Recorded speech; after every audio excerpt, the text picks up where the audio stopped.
In today's video, I'm going to teach you how to trade scalping on Binance for beginners using the basic support and resistance method. Whether you're new to trading or just exploring scalping as a strategy, this guide will take you through the essentials. The first thing you need to do is open your Binance account. Make sure you navigate to either the spot or futures market, depending on which one you're more comfortable with or want to focus on. This sets the stage for you to select the coin you'll be working with. Next, you'll want to choose a liquid coin such as BTC USDT or ETH USDT.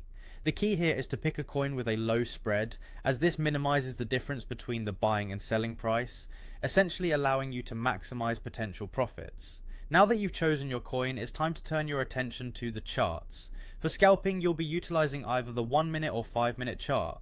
These timeframes are crucial as they provide the quick information needed for swift decision-making processes inherent in scalping.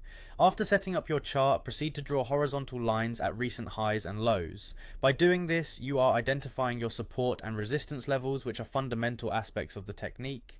Support levels are points where the price tends to stop falling and potentially bounce back up, while resistance levels are points where the price often stops rising and might reverse downwards. The next step is to wait for the price to interact with these levels. What you are looking for is the price bouncing off a support level or getting rejected at a resistance level. This is a signal that could indicate the right moment to initiate a trade. When entering a trade based on these signals, it is imperative to set a tight stop loss just outside the zone. The stop loss helps protect your capital by limiting your losses should the trade move against you. Your goal in scalping is to aim for small profit targets, generally adhering to a 1-1 or 2-1 risk-reward ratio.